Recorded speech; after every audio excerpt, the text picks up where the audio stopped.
All right, it's Joe Bruen here with AllAccessEntertainment.com, and we're here with the legendary, one and only WWE Hall of Famer, Mr. Howard Finkel. Hi, Joe. How you doing? Good. How are you doing, Howard? I'm doing fine. Looking forward to this interview. Now, we're here at Rhode Island Comic Con 2017. It's the third day. We're just about to get underway. The fans are wrapped around the building.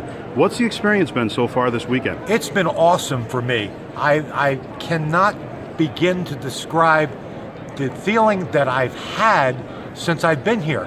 It's just amazing. I can't put it into any better form of that.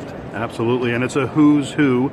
Yourself here all weekend, and we've got the likes of Christian, Terry Reynolds, Bret the Hitman Hart, a whole host of celebrities as well. Without a doubt, and it's like old home week for me. Sure. Because I get to see these wonderful talents, and we reminisce a little bit. Absolutely. And rewinding back a little bit, what was it like growing up as a child as Howard Finkel? I don't remember. To be honest with you, Joe, I don't remember. Okay. But just to tell you, I had aspirations to aim high and shoot straight, and I think I did very good. And did you have any favorites growing up as a kid as far as pro wrestling goes? Not really. My dad got me involved back in 1961. This is a true story. I was sick, and my dad came here. He came to me and he said, "I have the right medicine for you." And from there, I was hooked. And it's been, and the rest is history, as they say. And going back to, how were you actually discovered by the WWE? Reader's Digest version, I was discovered by Vince McMahon himself. I was in New Haven. I worked as an usher at the New Haven Coliseum. And then what happened was good building managers always keep in touch with their entertainers. And so Vince and Mr. Loris Smith, that was the building manager back then, kept in touch. And one thing that was said by Mr. Smith, we have a fella who's an absolute nut for wrestling.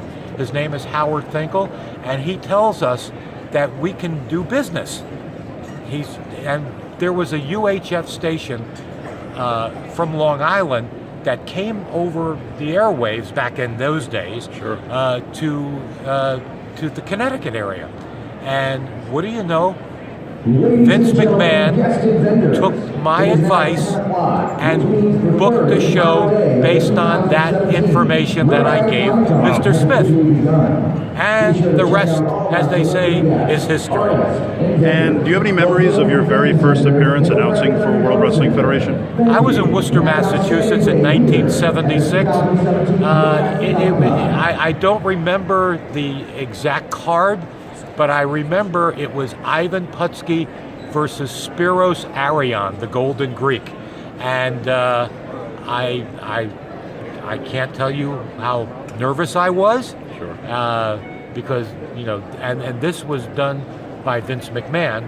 I just to give you a further deviation here, I went to the Connecticut School of Broadcasting, and I told Vince that, and he gave me the opportunity to ring announce in that one place in Worcester.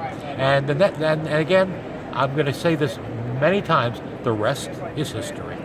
And how many times a week do you think you were ring announcing at that time? Very seldom. Okay, so it was here and there. Very seldom, here and there, yeah. No more than, once a week, actually. And that's being generous. Sure.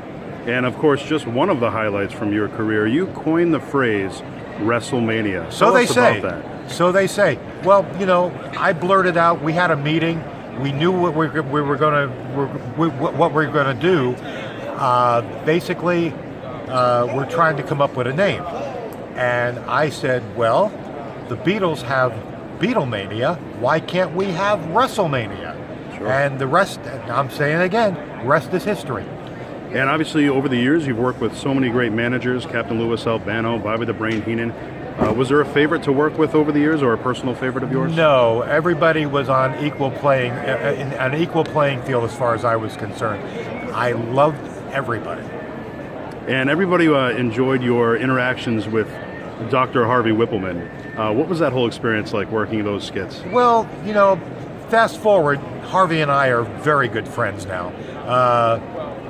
It was unique, to say the least. Sure. I can honestly tell you in clear conscience that I didn't know where I was going, but I was on my way.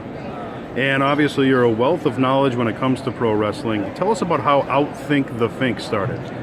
Well, we did Radio WWF back in those days, and we just basically put a segment in the show. I was very much ensconced in that avenue of expertise, and we just put a segment in called Outthink the Fink. And if you won a contest, you would get an Outthink. All right, we're back here with WWE Hall of Famer Howard Finkel. Rewinding, we're here at Rhode Island Comic Con, so let's talk about, do you have any favorite movies or television shows? No, I basically what I do is I go home and I like nostalgia. Let me just tell you that. You're going to be surprised. I watch Jewish Life television, and they have a vast array of shows. But my favorite show from the past is the Soupy Sales Show. Oh, yes. And I watch it faithfully every Wednesday night at 9:30. I don't miss. That's fantastic. Yeah. And obviously we touch base here at WWE Hall of Famer. Why don't you tell us about that experience when you got the call, the whole experience being inducted? I still cannot believe it. I really, to this day, I cannot believe it. Listen, I was amazed beyond belief. Why me? That's how modest I am, and how humble I am. But they wanted me, and I was delighted to serve the purpose. And now I'm just, they can't take that away from me. I'm a Hall of Famer. For life. Yes, sir. And coming to Comic Cons like this or wrestling events, what is it like meeting your fans up close and personal? That's an interesting topic, Joe, because you would be surprised. The fans have supported me for many, many years. So as much as they want to thank me, I want to thank them. And that's how I feel, And I can't thank them enough for their support through the years. And turning things over to a good friend of yours, Mean Gene Okerlund. You inducted him into the New England Pro Wrestling Hall of Fame, and he inducted you into the WWE Hall of Fame. Tit for tat. Tell us about your relationship with Gene. I love Gene. I really do. He's a kind-hearted, well-versed human being. I can't say anything more but that. And you've covered all bases. You're even announcing weddings. Why don't you tell us about how that came about? Well, I had a guy from New Jersey. He followed me on Twitter back in its early stages, and he wanted to book me for a wedding. I kind of ignored him, but then I called his bluff, and it was the real deal. And then he took the wedding and he put it on Twitter, and it's like an explosion. Sure. Everything started happening for me. And I don't do all that much of weddings now, but when I do, I got to be selective. I just can't take off from work, Sure. And I'm still going strong after 37 years. Full time. Yes, sir. So that's basically what I'm doing. And what's the strangest request you've ever had, whether it be from a fan or? I can't recall. I'm being very honest with you, Joe. There's my agent. He didn't hear me. WWE's Howard Finkel. Let's talk about traveling show to show. Whether back in the day when you were on the road, what was it like? Any stories or? I really kept to myself. Sure. I don't have any stories to give you. As far as me, I am amazed, and I'm just going to be shooting straight here.